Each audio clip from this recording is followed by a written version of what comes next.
Hi.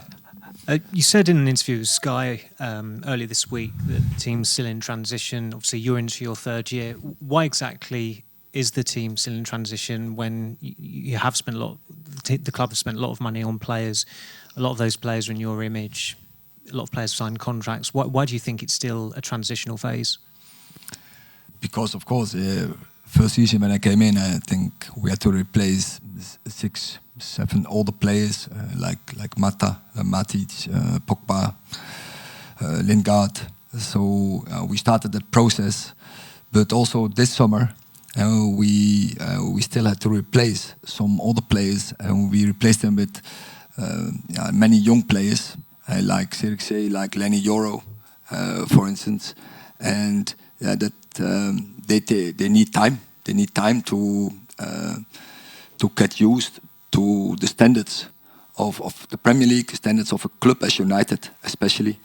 And we have to fit them in our game model and as I say, in the standards of the league where they are playing in. You've had some very good reactions to bad defeats, bad performances. What has the mood been like in training and at Carrington this week?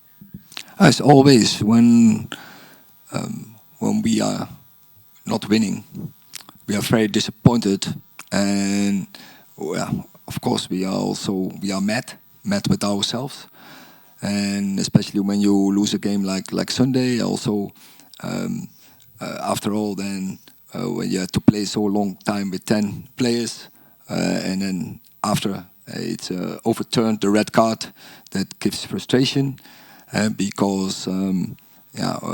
Such a long time to play with 10 is of course never in your advantage, had a real impact on the game.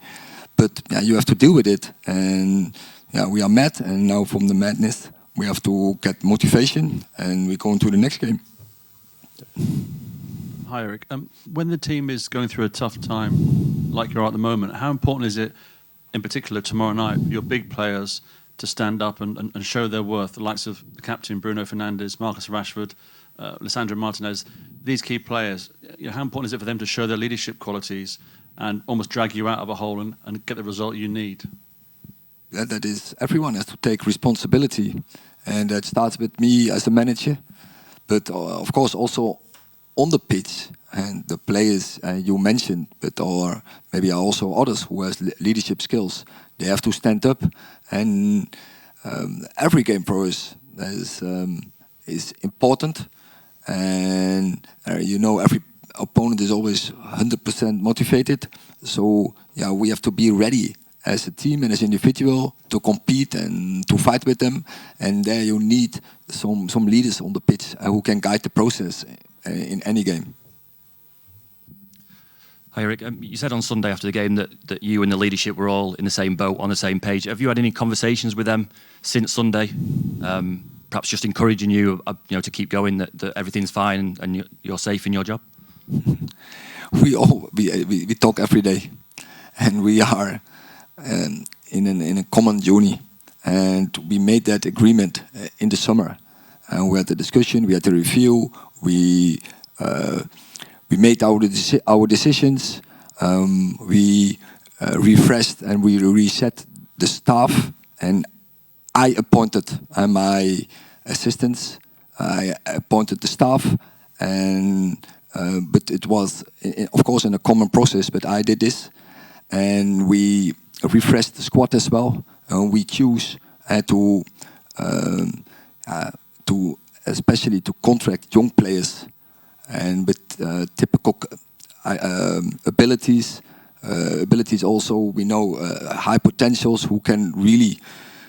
For the future as well, because this club wants to be back on top, and there's a long-term project, and we set the target to be back over several years, to be champion, the highest Champions League, and there's a long-term journey, and we went in that boat, and we are, and therefore you need on the same page in the summer. So we will keep going in the process, but we will talk every day. Every day we will evaluate, review the process, and where it's necessary, we will make our decisions. Chris. Hi, Erik. There's been so much external noise since Sunday. Do you feel under more pressure than you normally would coming into a game like this? No, because it's not important what external, and it's only important what is internal. And internal, and we're dealing with the defeat and nothing else.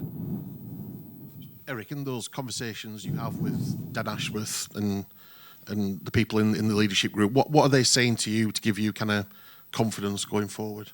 It's not necessary to give me confidence, but we are talking about how we can improve. We talk every day how can we improve this club, this team, how we have to cooperate, how can we improve the processes, how can we improve the procedures, so how can we improve the relations and the connections. That is what we are talking about. Charlotte. Hi, Erik. What areas of improvement did you identify during the video analysis of the Spurs game? It's one game, and in one game, of course, there is a review and what we could have done better. For instance, after conceding so quickly a goal, what should never happen, then you have to keep calm and composed and stay in the game and stick to the plan, like say this. And that has to do especially mental, and so there we can improve definitely. Erik, could you just tell us what you're expecting tomorrow night, how difficult it's going to be, and how important it is for your players to have the belief, which sometimes seems to be lacking? I think so. On Sunday they were on the point, lacking belief. But I have seen so many games also this season how we are completely confident. If I see the games we played against City in FA Cup and in a Community Shield, then you see this team is such a great belief in the plan and in each other, and so no doubt. But it's every time a challenge. And when you go here, we know the ambience here. We know this is a very good team with good players and they have a good plan. So we have to play very good football to get the right result here. Hi, Erik. Past coach Benny McCarthy has spoken about how good of a manager you are tactically. Are the players delivering the tactics the way that you would want them to? And do you think there's a communication problem? Because obviously the results on the pitch are not what you would have wanted or the players, I assume. So if we didn't create chances, then I should doubt, but we create a lot of chances. We have even, I think, the third highest XG in the Premier League. So now it's about, we have to be more effective. Have also to do that, so one of our top scorers is not available until now. He doesn't get a start. He didn't get a start so far. But we have to improve that final third, especially our box game. We have to be more killers there. Are you confident that the strikers can do that? Like the forward players can get the goals? Yes, our strikers, they are capable of doing this. But then we are in the same discussion as we were last week. Thank you. Okay, last couple at the back. Portuguese question. And then Simon Peach, and then we have to finish.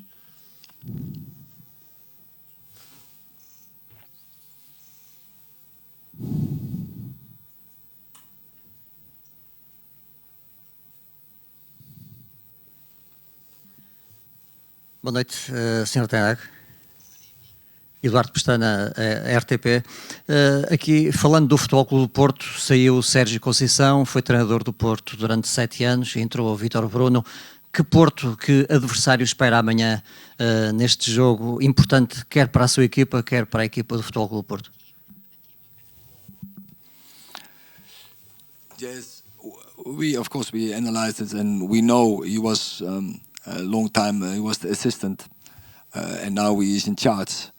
And we have seen, of course, the games from Porto, and you see a very clear plan, very dynamic, very also aggressive, and with with a lot of dynamics in. So it's really a challenge. It's a good challenge. We're really looking forward it. But as I said in one of the previous questions, we have to be good because I like their style. They want to create. They want to go forward. They are defending very aggressive.